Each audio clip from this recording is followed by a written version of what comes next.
ஏண்டி ஒரு தாயின் பிள்ளை எப்போதுமே ரத்த பாசம் உண்மையா ஒன்றாக ஒன்றுதான் இருக்கும். அந்த மனதை ஒருத்தர் அடிக்கிறான் கூட 1000 விரோத மாதிரி இருந்தால் எங்கள் அண்ணனை எவனும் அடிக்கிட்டான், என் தம்பி எவனும் அடிக்கிட்டான்னு ஓடுவான். ஏன் எங்கள் அண்ணன் தம்பிக்குள்ள 1000 இருக்கும். ஆனால் வரீங்க பாரு அங்கங்கே எங்கெங்கேருந்து வரீங்க, நீங்க தாண்டி எங்க குடும்பத்தெல்லாம் பிரிச்சு வச்சிருவாங்க. அண்ணா எதிரிந்து வேற பேசுறான் நடி. நான் உரைக்கின்றேன், நீங்கள் கேட்க மறைக்கின்றேன். என்றாவது ஒரு நாள் இதனால் உங்களுக்கு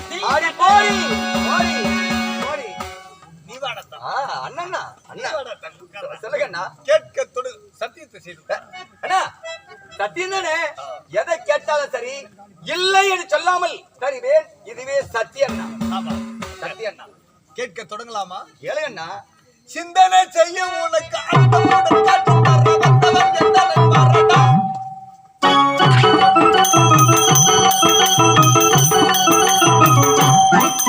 அந்த பவர் யாவரும் தனக்கு அடிமை சரியது.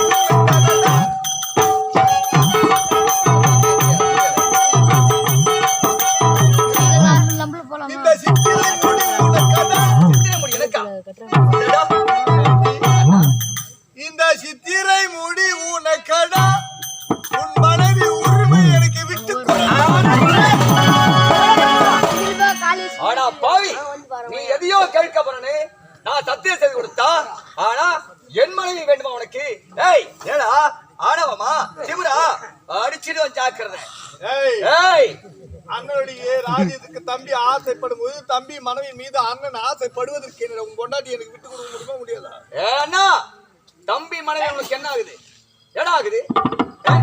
5 வயதிலே அண்ணன் தம்பி, 10 வயதிலே பங்காளி, எனக்கு இப்போது 20 வயது. நீ எனக்கு எதிராளி. இத பார், மரியாதையா சொல்றேன், இங்கிருந்து போன. பலபல என்று பேசுறப்பா, தாங்க பேச போடுறா.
பங்கெடுத்தா கஷ்டத்திலும் பங்கெடுக்கணும், துன்பத்திலும் பங்கெடுக்கணும்டா, அதுதான்டா நல்லது. அப்படியா? இன்பத்திலும் பங்கெடுக்கணும்டா. இளவரசி, அண்ணன் இடத்திலே நம்மால் சண்டை ஜெயிக்கவே முடியாது. ஏன்னா அவர் வாங்கிய வரம் அப்படி. உண்மைத்தான். இருந்தாலும் என்னுடைய அண்ணன் வராத இடம் ஓரிடம் இருக்கின்றது. எங்க போனாலும் அவன் பின்தொடர்ந்தே வருவானே. மதங்கவனம். மதங்கவனத்திலே அங்கே வரமாட்டான். உண்மைதான் இளவரசி. ஏனென்றால் சாபம் பெற்றிருக்கின்றான். மதங்கமா ரிஷி இடத்திலே பெற்ற சாபம். ஆமாம். அவன் பாதமானது இந்த மதங்கமானத்திலே பட்டால் அவன் சிரமானது வெடித்து 1000 துருக்களாக போக வேண்டும் என்று சாபம் பெற்றிருக்கின்றார். உண்மைதான். நாம் இருவரும் உயிர் வாழ வேண்டும் என்றால் நமக்கு பாதுகாப்பான இடம் அந்த ரிஷிமுகா பர்வதமலை.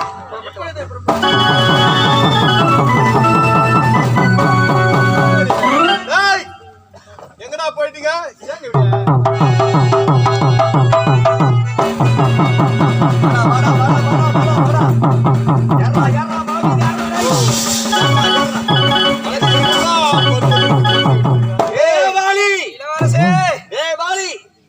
பார்க்கலாம். உனக்கு திறமை இருந்தா என்னோட சமருக்கு வேணாம், மலை விதியாரி வேணா பார்க்கலாம். வரமெல்லாம் எனக்கு தெரியும், என்னுடைய தனக்கு தெரியும். நான் பெற்ற வரம் எப்படி அந்த மதங்கமா முனிவர் என்னையே வளர்த்து எங்களெல்லாம் வளர்த்து ஆளாக்கி இந்த கிஷ்கிந்தைக்கு தலைவனாகவே திகைய வைத்தார். ஆனால் துந்துவின் சிரம் அவருடைய கரத்தில் வந்து விழுந்தது. இன்று போக நாளை எவனாக இருந்தால் அவனோட பாதம் பட்டு அவருடைய சிரமாகப்பட்டது 1000 சுக்களாக போக கடவுள் என்று சாபத்தை கொடுத்தார். அந்த ரகசியம் அறிந்து ரிஷிமுகா பர்வதத்திலே மலைக்கு மேல உச்சியில் ஏற்றனர். உனக்கு திறமை இருந்தா பாட பறிச்சா ஒரே உததான்.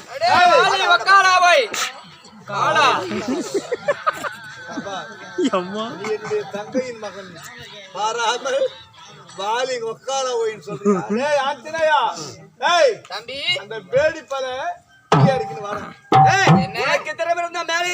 சொல்லண்டா டேய் வாலி தம்பி, உனக்கு வீரம் இருந்தால் இந்த மலை மீது ஏறி நீ வேடா. என் மகன் உனக்காக தானே நான் வர வாங்கினேன். டேய் ஆஞ்சனையா, உனக்காகத்தான் நான் வர வாங்கினேன் உன்னை கொல்லணும்னு. ஏண்டா மலைக்கு ஏத்திங்களா? ஏய் வா ஆஞ்சனையா, சுக்ரீவா வர முடியுமா முடியாதா? உனக்கு திறமை தான் வாடா பாக்கலாம். பாபா என்னுடைய மனைவியை உரிமையை என்னுடைய மனைவியாகவே செய்து கொள்கிறேன். பாவி வரண்டா வேணடா.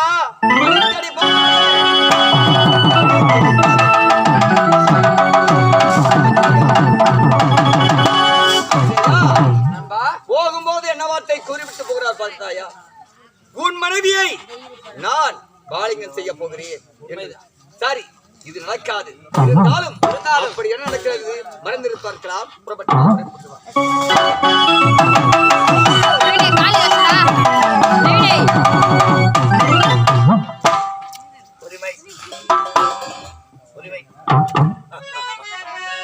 என்ன அழகு! இந்த நாட்டுக்கு மகான் ஏற்றி அழகை கண்டால் 3ஆம் பிறை சந்திரன் உனது கன்னத்தின் அழகுகளோ, உன்னுடைய கண்கள் அழகுகள் மன்மதன் மின் போன்றவராக இருக்கின்றது. உனது கன்னத்தின் அழகுகள் எலுமிச்சம் கனி போடலமா ஆற்றில் உன்னுடைய பற்கள் அழகுகளோ மாணிக்க கற்கள் போலவாய் இருக்கின்றது.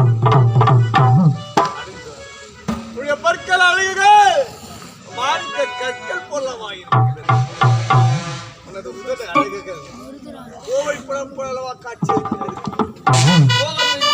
மோகினி பெண்ணே, உணர்ச்சியை ஊட்டிவிட்ட உலக அழகி நீ மட்டும் என்று உதட்ட அசைத்து விட்டார். அந்தரங்க கோட்டையிலே உன்னை இதய ராணியாக வைத்து. ஐயோ பாபா, என்ன இது இப்படி ஒரு வார்த்தை? நான் யார் என்பதை மறந்துவிட்டு பேசுகிறீரா? நான் உங்களுடைய தம்பியின் மனைவி. என்னிடத்தில் அப்படி உரையாடுவது தவறு மாமா. தம்பியின் மனைவி அண்ணனுடைய ராஜ்யத்துக்கு தம்பி ஆசைப்படும் பொழுது தம்பி மனைவி மீது உன் மீது நான் ஆசைப்படுவதற்கு ஐயோ இறைவா, அப்படி உரைக்காதே. வர முடியாது முடியாது. ஏய் காதல் கனிய வாடி கட்டி அழைப்போம் கூடி காதல் கனிய வாடி கட்டி அழைப்போம்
வந்து எடி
அவளை பண்ணி போயிருந்தா இறைவா வேண்டாம் பாபா, என்ன அப்படி பார்க்காதீங்க. உடல் பட்டமான உடல் உனக்கு எனக்கு நான் ருசிப்பேன். உன் உறுதி உடையட்டும். என் காம பசி அடங்கட்டும். வாடி ஐயோ இனிமுதல் என்னுடைய மனைவிடி நீ. மாமா என் பொண்டாட்டியா வாடி.